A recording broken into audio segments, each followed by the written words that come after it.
Welcome back, everybody, to Paragon Monolith Hero Builds. Looking at the one and only, the Beast Incarnate, Khaimera. I got his freaking Grux pelt from a freaking crate, which is awesome. Freaking Grux pelt Khaimera from a freaking crate. What? But anyways, let's go away from that and just look at him do all this Mojo Jojo shit right here. um, this is my hero build for Khaimera. This is just my personal hero build that I do. But before we do that, let's just take a quick look at his abilities here. We have his hack, which is just basic attack, does a nice heaping 58 damage. We have his ambush, which is his well, it's his leap, right? He jumps, but he can only target heroes. He can't just jump willy-nilly. He has to have a target available to him to jump to. So what it does a little bit of ability damage, but it mostly people use it mostly is to just either close the gap and also to apply that 550 movement speed penalty. We have Unleash here, which is just a buff to him. Basically, he maxes out his attack speed for 5 attacks or 5 seconds, right? Whichever one comes first. Usually the 5 attacks, right? I mean, Unleash is just boom, boom, boom, boom, boom, boom, 5 attacks, you're done. There is a slight damage penalty when using this, but you know, you still get more damage out of it than not. Spirit Regeneration. This is his passive. Every time he attacks, hits somebody with a basic attack, a hero or minion, his health regain is increased by 1.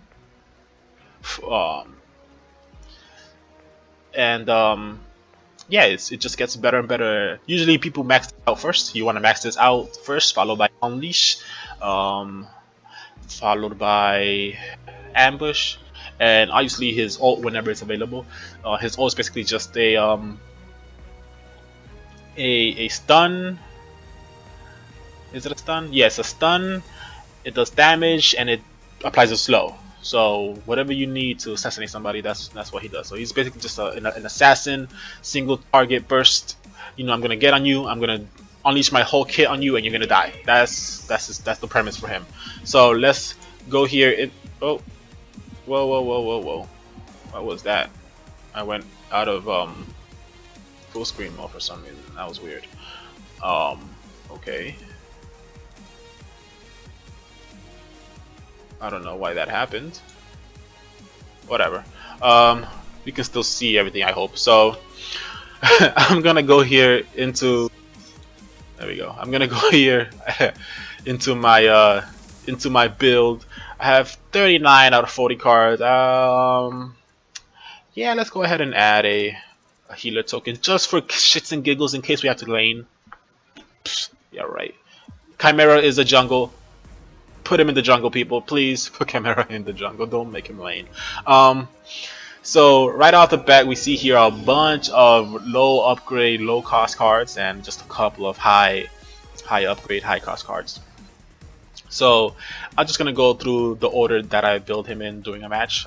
So we started with the Scythe for that jungle sustain. You know, every well, not for the sustain, but for the extra damage. Every Scythe in the game, if it has whatever Scythe, it'll do increase damage on jungle minions. The other jungle card that people get are the Siphons, and those give you extra healing. But because his passive works so well, he doesn't actually need that extra healing, right? He's better off simply killing off the minions faster, which is why we use a Scythe instead on Khaimera. This is a 3-point card with 3 1-point upgrades, so it should be a nice and quick 6-point upgrade right there. Then we have here the next card that I like to go for is my Guardian's Ward. Why? Because wards save lives. I know everybody hears that all the time, but it is so true. And actually, I don't use his wards defensively. Whenever I get to play Khaimera, because jungle is a very popular position, people always tend to want to play jungle, usually with a Rampage or a Grux or a Khaimera. or Kwang, or Greystone, or damn. Okay, I go with a Guardian's Word here. Just health and power. I have three lesser health upgrades here. Mostly because I ran out of minor cast and strikes. I only have 6 of each. That's 12. Yeah. So I ran out, but I probably would have just go ahead and increase his damage. Because I'm a dick and I like to just do a lot of damage. So yeah, Guardian's Ward next. So start off with the Scythe, go into Guardian's Ward. It's both 6-point cards. Now here is where things get a little funny. We have 3 Mass Stone Gems. So now why are we? Well, okay. It's a 2-point card, 2-point cost card, and obviously you still need to have 3 upgrades on here. So what this is going to do, look, what this is going to do is going to increase your power, give you a really nice power spike, right? And also increase your attack speed, which he doesn't need all that much because of his buff, right? He has that buff that just maxes out his attack speed whenever he needs it. But in general, yeah, it's good to go for it. It's good to go for it. You'll get more DPS if from attack speed as opposed to something like I don't know, crit chance or something like that. This early on, anyways, right? It's 3 of these cards. They're 5-point cost total, right? Two from the card itself and 3 from the upgrades. So that's 5, 5, and 5. So you should be able to get online really fast. We have one more card here, and this in Heart Shot. What this does is when you kill somebody, you get 280 movement speed for 4 seconds. So that's gonna allow you to get in and get out, right? And that's basically what he does, right? He says, "You're my next kill. I killed you. Now I'm leaving." This goes hand in hand with his entire kit. So once you kill somebody, you you get high off of the kill and you just book it. You can use it to chase somebody down, or you could use it to dive a tower, kill somebody, and then use his movement speed to get out of the tower really fast. Even though you could do that even without this, because towers don't do jack squat. Ugh. Towers don't do jack squat in this game. You can dive towers all day. You should dive towers all day. Pro tips. Yeah, right. So anyways, as you can see there, that's 1, 2, 3, 4, 5, 6 cards. 3 of them at 6 points, 3 of them at 5 points. Alright, so that's 33 points total, and you'll have a lot. That's a lot of power. That's a good amount of attack speed, right? You're getting 2 points of attack speed from here, and 1, 2, 3 points of attack speed. So that's 5 points of attack speed, and you're getting 1, 2, 3, 4, 5 points of damage from each Mass Stones. That's 15. I mean, you know, for at 33 CP into the game, you have 36 points of stats already here. Yeah, 36 points of stats and a really badass passive. Okay, you know, you have 2 points of attack speed on a 5-point card, so that means you're paying 3 CP for 280 movement speed for 4 seconds per player kill. So yeah, it's a really good passive. So then at this point you want to start thinking about going into your late game, right? So the very first card that you replace with your late game cards here is your Guardian Scythe. You're not gonna need this. You're not gonna need this anymore. So you get rid of this for what? For the Rustbreaker, the Piercy Rustbreaker. This is, I call it Piercy Rustbreaker because it's the only one that has Pierce. The other one has just straight power in terms of upgrades. I actually want to put another Major Pierce in here, but I don't have one because I don't have enough cards to break down to make another Major Pierce. So I'm saving up my rep and buying card packs to try to get some more blah blah blah blah blah so I can get my last Major Pierce. But I digress. So you go into Rustbreaker, and the reason why you go into this card next is because by this point, right, this is the 12-point card, right? So we were talking that by the time you have all your other cards here, you have 33 points in. This is you're replacing your Guardian Scythe, so that's 6 points more, so that's 39 points in, right? 39 points into the game. People are going to have some armor, and remember, every hero has a certain amount of armor, anywhere between uh 20 points to almost 44, 48 points. Depending on the hero, they all have that much armor without even going into armor. And forget about Greystone, right? His passive builds up basic armor, right? So you need to get this as soon, right? This is your first big card that you build, right? You replace your Guardian Scythe for this. This is a 6-point upgrade. So once you have 6 points, you get rid of the Scythe, and you'll have enough points to upgrade your yeah. Once you have 6 points, 6 CP saved up in your bank, you go back to base and you replace 6 CP card with this 12 CP card.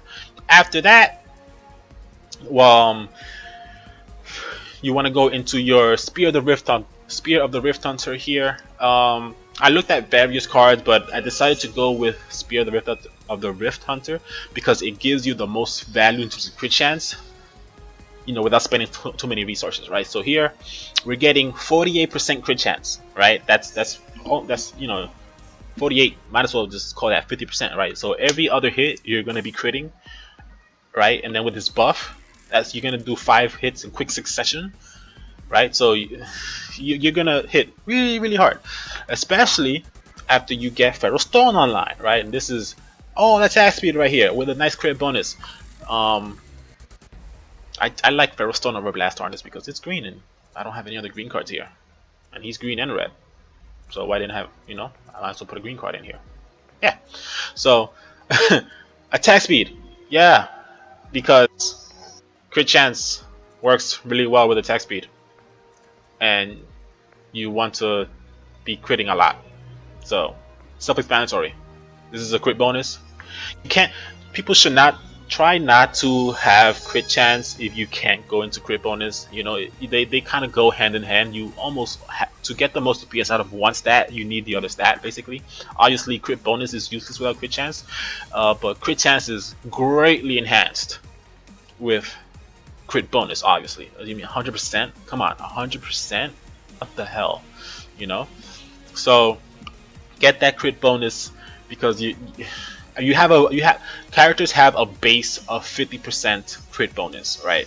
So once you equip a crit bonus card, that crit bonus increases to 150%. So just if you're gonna go crit chance, go into crit bonus.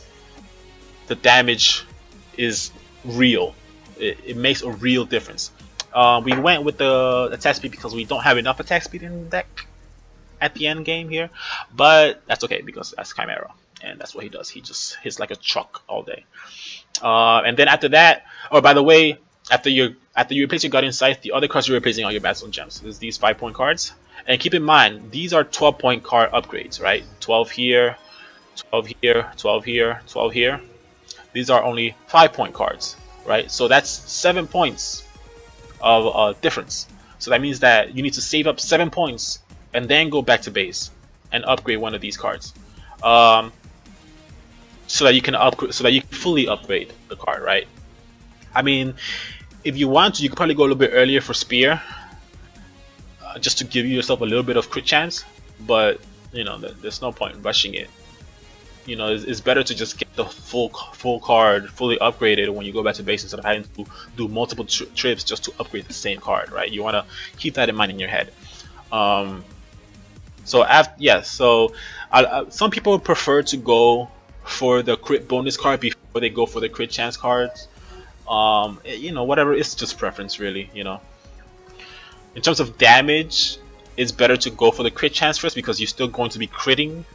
Even without the crit bonus, you still can crit.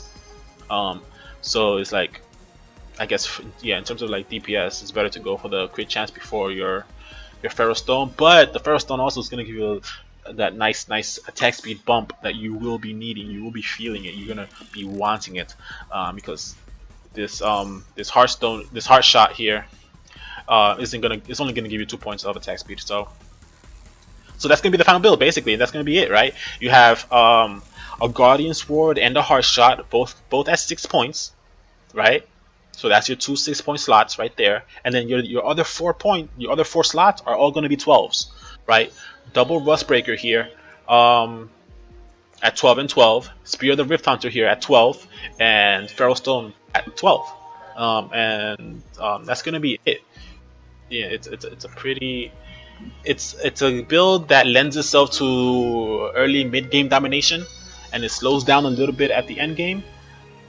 But hopefully, if you play, if you have map awareness and you're able to snowball early on, you'll be able to get to your mid to late game by the time everybody else is still in their earlier mid game. So that's my Chimera build. What? Heart Shot and Feral Stone I think are just really good. Spear of the Rift Hunter. It's a 48. You get 48% crit chance just from this one card, right? You get 12 from the card itself, and then 12 from 3 upgrades. 12 times 4 is 48. It's a lot of crit chance, and you're gonna love it. You're gonna love it. You're right. So the Maststone gems are just there for some quick upgrades. All right, a Maststone gem you could replace it with a Flash Fire Piston, but all of that attack speed and barely any power isn't going to do you much. A Haste Spitter, Ability Pen, Mana Regain, that's not for Chimera whatsoever. Rage Heart, Alien, Basic Pen and Mana Regain, a little bit better, but not really. Not going to do much for you. Attack speed and crit chance, again, without that base power that you're going to need, the attack speed and crit chance just isn't going to do much for you. So yeah, that Master Gem's the best card to get. I actually have 8 of them. I need to get rid of 3 of them at least. Yeah, but that's pretty much it. Just a lot of damage and a lot of movement speed. You're gonna be able to be everywhere at all times, especially if you're getting kills, if you're snowballing. You just get in, get out, over and over and over again. But that's my Chimera build. I hope you guys enjoyed it. Leave feedback if you have any suggestions, or if you hate it, if you love it, whatever. Yeah, peace out.